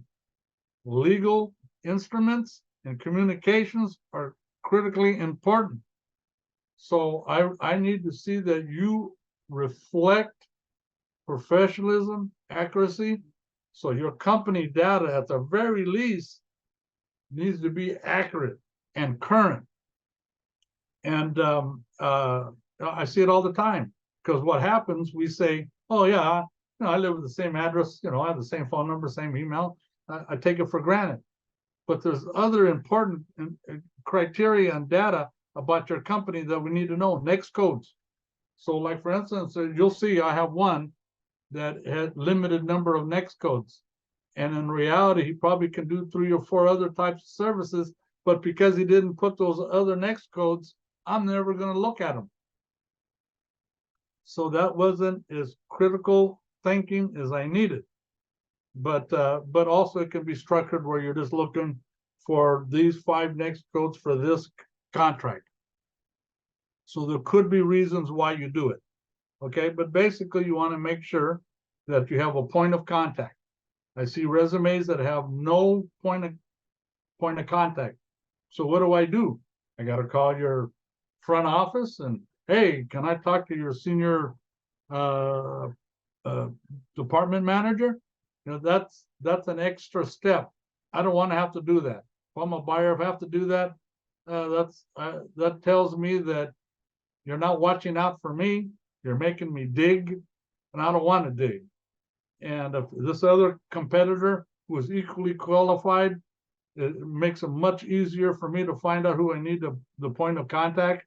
I'm going to tell you that person's going to get a little extra points when I'm evaluating pre-qualified vendors. Web address. Now this is important.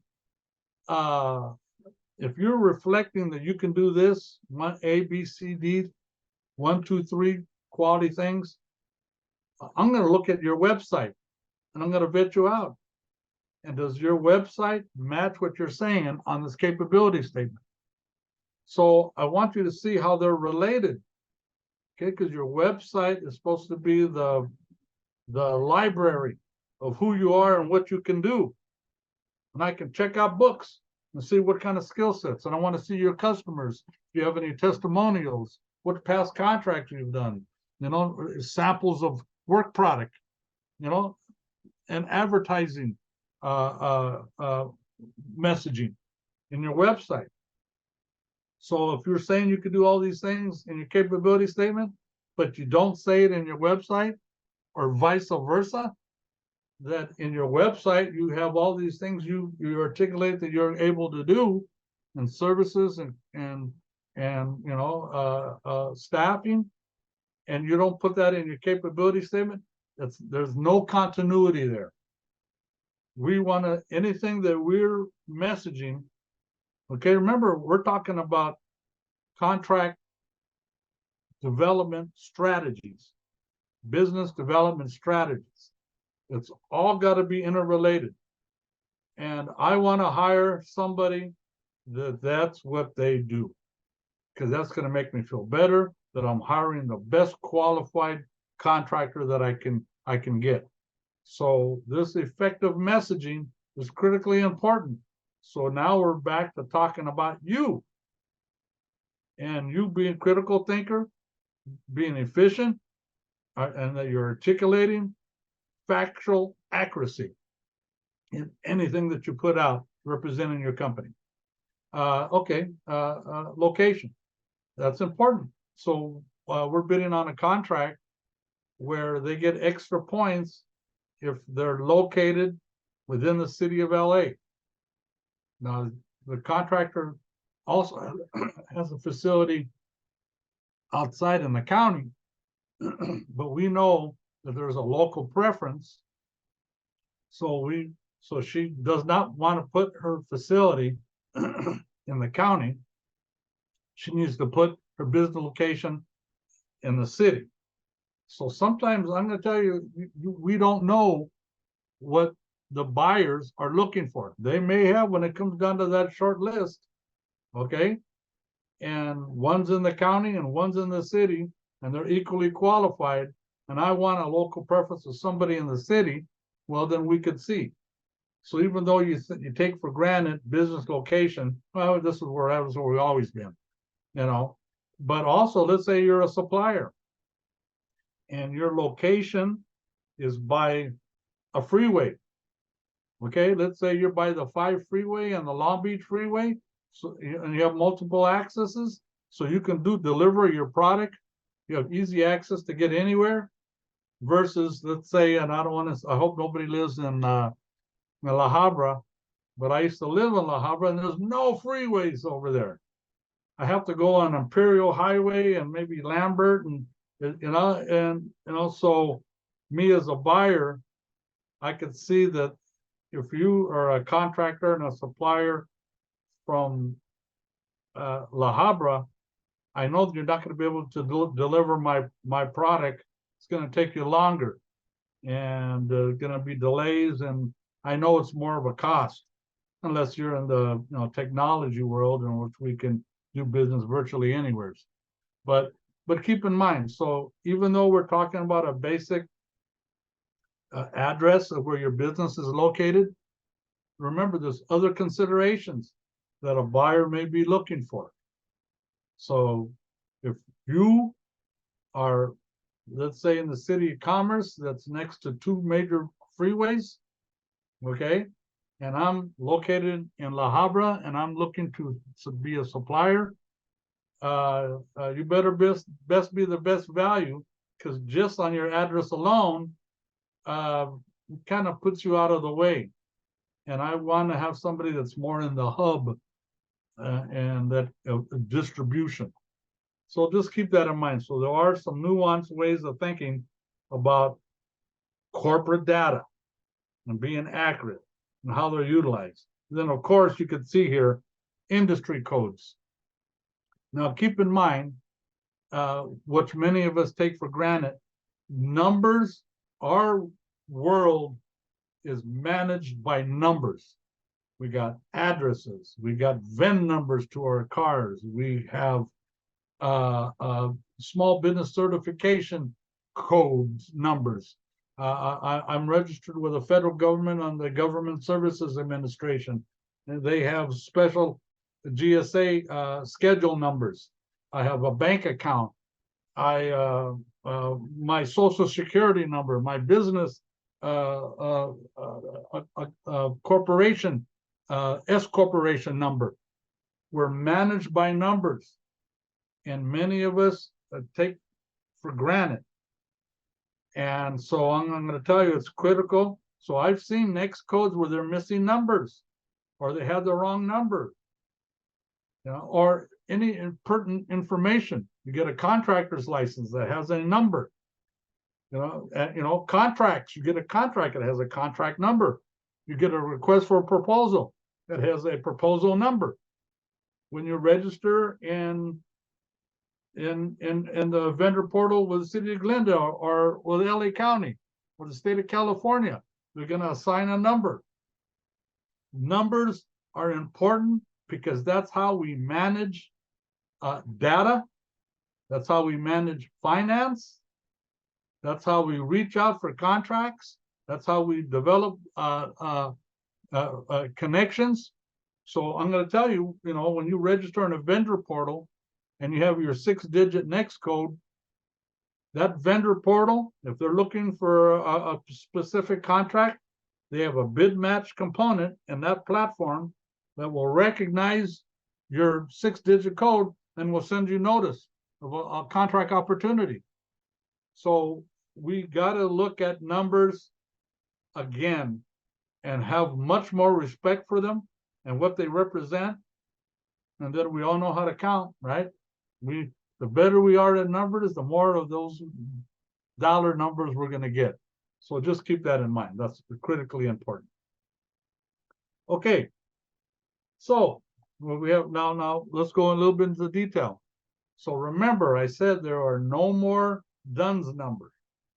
So if I see a capability statement and they still got their DUNS number, that means they're not current, because the country doesn't use DUNS number anymore. They only use it now for business credit ratings. and not everybody uses that. Now the new number that they use, especially the federal government, is called the unique entity identifier, and that's about a 9-digit number now. So that's new. So if I see a company that has that I know they're current, then tells me they're on top of their game. Okay, management of numbers and the right registrations. That's the kind of business I want, somebody who's on top of their game. Cage codes, okay, commercial and government entity. Cage codes, and I'll keep it, let's say I'm a private sector guy. I could care less about a unique identity identifier or commercial and government entity codes. But you know what it does tell me? It tells me that you are a sophisticated business manager, because clearly you're registered in the federal government and you've gone through the regiment of securing these codes, which is not an easy thing. It's complicated at times, and that shows me that you're a seasoned business manager. And so these numbers are important, even though I don't use them. I don't need them. I don't care about your cage code number, okay, that identifies where you're at in the country for the feds. But the fact that you got it on there tells me you're a sophisticated business operator, and that's the value that adds to it. Okay, same thing with next codes. Now remember, I would tell you, if I was to meet with you one-on-one or with my other colleagues and counseling you, I said, okay, well, I want to do more contracts. I want to do contracts with the government. I said, okay, so what are your services? Well, we do A, B, C, D, and then we do these 10 things. That's how we make our money. So do you have next codes? No, I don't know. What's the next code? Well, now, if you don't know, okay, well, we're going to learn. But throughout the country, other than the state of California, they use the United Nations code, which is similar. Okay. Next codes is like you get a menu of all the services that you put, and then each one of those services should have a next code. So let's say you have 5 next codes, but in reality, you have these other services that you can do that you never even thought about, and you don't have those next codes. Because those platforms have a bid match component and you don't have those extra next codes, you're never going to get notification of potential contracts that you could have done. So a thorough minded manager is going to recognize that. Now, keep in mind, I'm throwing a lot of things at you, and I'm kind of trying to counsel you and tell you do this and do that. But reality is that I want you to look at the big picture and realizing how important it is to understand who you are, all your numbers, all your services, all your staff, who your target market is, understanding all of that snapshot and looking in the mirror in a reality, a realistic perspective of your capacity to perform. That's what this is here for. In the management of numbers and being in the right systems. It's all business development strategy, and this is part of the protocol for procurement. And it goes out without saying that if you're a contractor, you have a contractor's license, okay, or if you have any special permits. Okay, so let's say I'm a construction contractor, subcontractor, and let's say I'm an architectural firm or engineering firm. And so one of the things we do is permit expediting. Well, I'm going to make sure I put that in there, because if I get this contract and we know that we got to rezone it, I know how to do that. So I'm not only putting just engineering services and design build, I'm putting these nuanced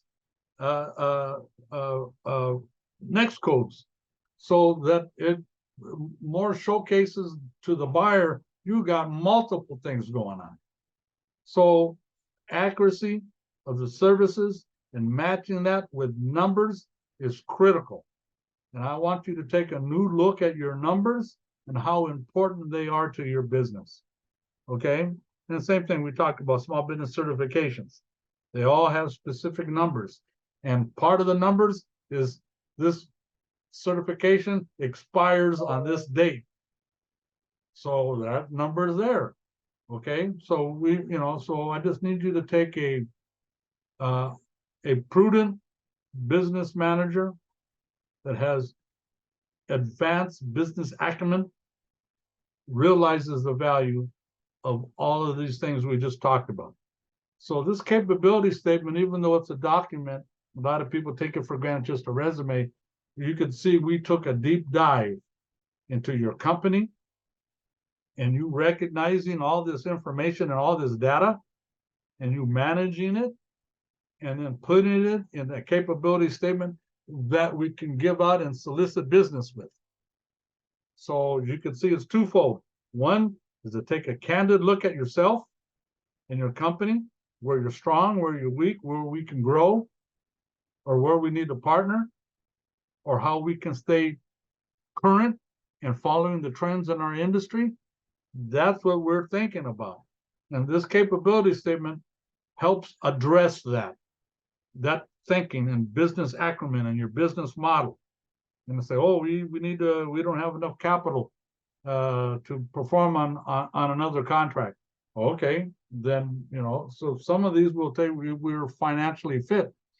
Because remember, if I'm a procurement contractor and a procurement buyer, and I know that if I give you the contract, you're not going to get paid for 90 days. Okay, so maybe we put in our differentiator that we have the financial capacity to perform on multiple contracts.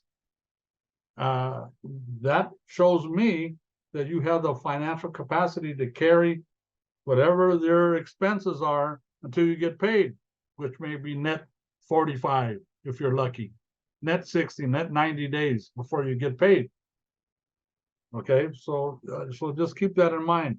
So those kind of little nuances we can put in a capability statement and you can see how they're being utilized by the buyer. Okay, so here we're almost finished for this section. Okay, so important tips. Okay, so that's what I told you. Readers are going to visit your website for additional information. So remember, this is supposed to be designed as a snapshot, but you could see how in depth we went into it and the things that a buyer looks for and what you can communicate. Okay, so it's a two-way flow, but they're going to look at your website and they're going to match. Are you who you're saying you are here, or vice versa? Let's say I'm looking for a very specific product or service, and you do it and it's put in your website, but you didn't put it here. So that a little bit of carelessness, and I don't want carelessness.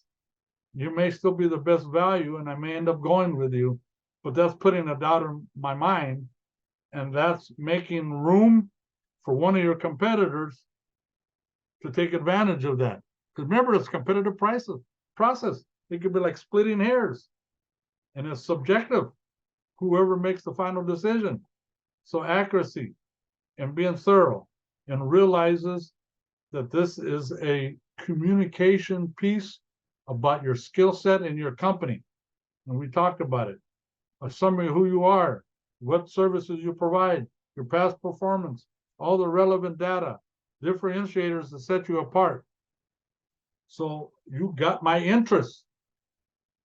So I guarantee you that I'm not only going to look at the proposal that you submitted and make a decision off of that. I'm going to see how well it's written, that you're articulating, you're answering exactly what I want to see on the proposal, and your capability statement pre-qualified you to get the bid. But I guarantee you, absolutely, I'm going to look at your company's website. I'm going to look at you on LinkedIn. I'm going to look at you on Facebook, because I want to see And remember, so those of you that have Facebook and do a bunch of crazy things on there, I guarantee you, if you're being vetted out for a contract, they're going to look at you. So I would be very careful on what I put on social media, because it could tank you. All right. And so just keep that in mind. That's an important tip. And also remember, we need to update your capability statement. Remember, it's a living document. So next codes, so you get you develop a new product or a new service. Well, we need to make sure that we capture that. And so it's always a living document that you're going to improve or tailor depending on what target market that you're going after. And so those are really important tips. Okay, so here's what's important to take away from today's workshop. Okay, a capability statement is an important element in marketing and promoting your business. It's not an advertising piece. It's a factual statement that goes to the very essence of what your company is and what you do and how you've done it. Extremely important. Okay, we talk about who you are, who you sell. We're putting information, important, pertinent data for the reader or for the potential buyer to embrace. Okay, and as you can see here, and then we can go into details and methodology and products. It also talks about reinforcing your credentials. So we're a company. This is what we do. We're high quality. We provide the best service. We have the best warranty in our product. We're reinforcing our credentials. So we're going to do it on our website. If you ever have a statement of qualifications, we're going to do it there. And clearly, we're going to do it in the capability statements. And so this is who we are, and we're reinforcing our credentials, that we're a high quality company that can get it done. And so we need to develop that mentality, and we match that fortitude and that messaging through this living document, this instrument, this legal written instrument. Okay, so here's a little bit an example. Now, this is a little bit bare bones, but clearly he has a formatted, so this must be a veteran. Okay, and you can see now he has DUNS, but this is an older capability statement. So I would replace the DUNS with a unique entity identifier number.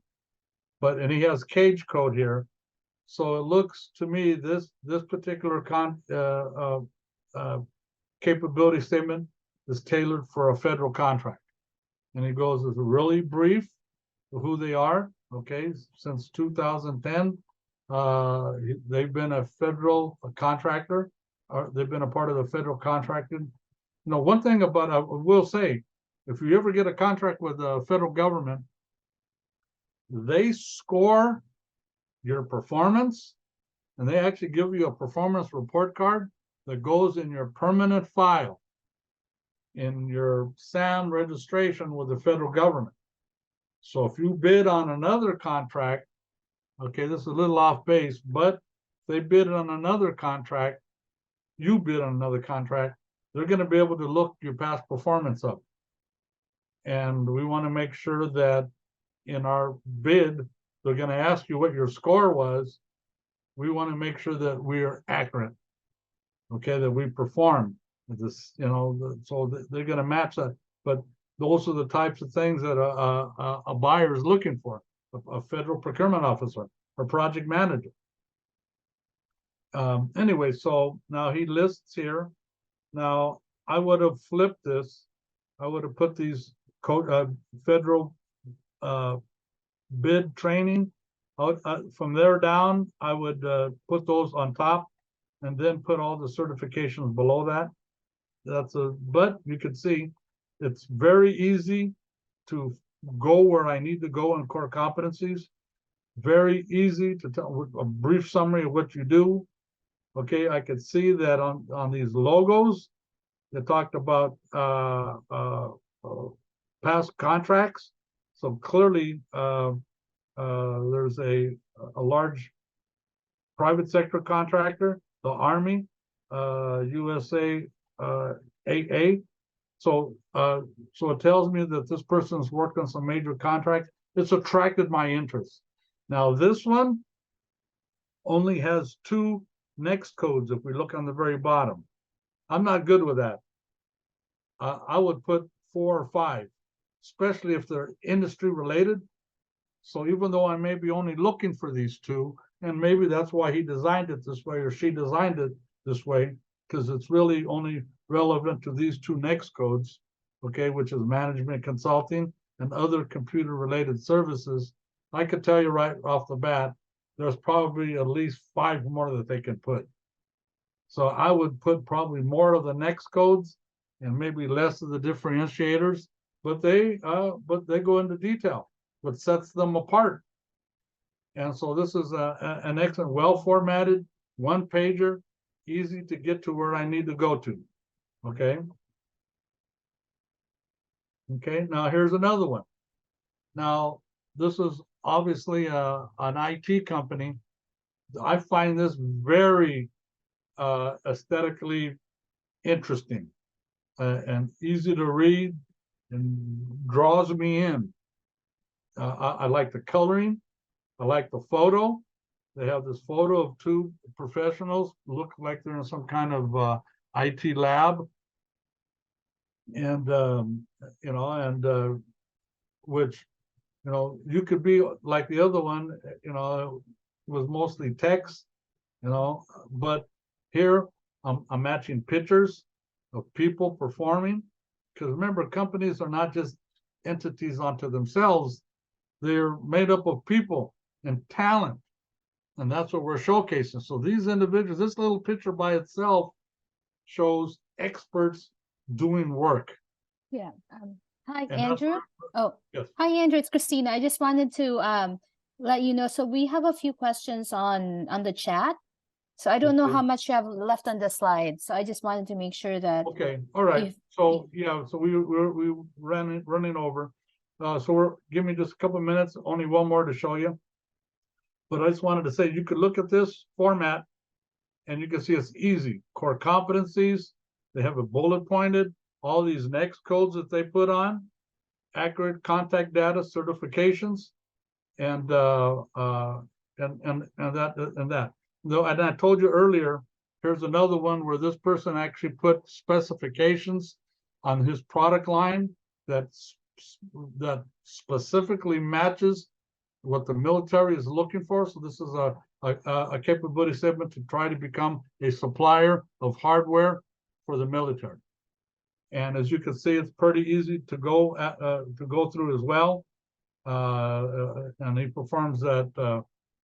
This is various. It has a little bit too much military, but clearly he's a veteran. He's going after a department with Department of Defense, and he gives this whoever the reader is everything that they need to make him very attractive. Okay, and with that, I promise I'll go into detail, and with that, that's this presentation. So I'm available now for any questions that you may have. Andrew, so I'm just looking through the Q&A first. Let's start with the easy ones. They're asking if you can send them the copy of the presentation deck, and then if the recording will be sent as well. Yes, so yes, we will. Okay. So yeah, we one of our colleagues, she will send all that out to you, okay? And we do record it. You could also go on our website. We have a archive of webinars and workshops that we've performed in the past. It covers this, how to contract, small business certifications. It has all of that data as well. You can actually witness and revisit the workshops that we've done. We recorded them for you. Yeah, and I know that we have Juan has to go in a few minutes, so but we have a couple more questions. So one, do Okay. you want to just quickly wrap it up, and then we can go through the other questions if people want to. Okay, let's go for it. Okay, well, you know what, just finish the questions. It looks like there's only a couple more questions. Okay. So I said, where do you keep the capability statements? Do you put it on your website? And then how do you send those to procurement officers? So you could put it in your website where you have a Mhm. separate link for capability statement, okay? But Mhm. remember, it needs to be evolved. But you're going to create an electronic file of it, okay? And then if you ever get an opportunity to meet face to face, you're going to print it out and you'll be able to present it. Or you have an electronic PDF format that you could send out as well, okay? Okay. And then here are a few formatting questions. Is a page orientation usually portrait mode, or can it be landscape, like a PowerPoint slide? It should be And a portrait. portrait. Okay. And then does the capability statement have to be only one page? It could be 2 pages, front and back. But remember, I'm a procurement reader. I don't want to have to read too much. I just want to be able to get right to the point. However, if you got like maybe a full capability statement and you have a product list on the back, that might be acceptable as well. Great. Okay. And this last question is a bit more involved. So I'm thinking that we hold off on this perhaps on the next webinar, but he's asking on how we start bidding, how they can start bidding on projects as a business who has not had any previous large contracts, just private clients. Well, what you're gonna do is it's a great first step for you to attend these kind of technical assistance webinars, and you're gonna enroll either in our city or our state or our federal contracting program. And then we can educate you on the protocol of how to source and secure contracts, which it includes lending,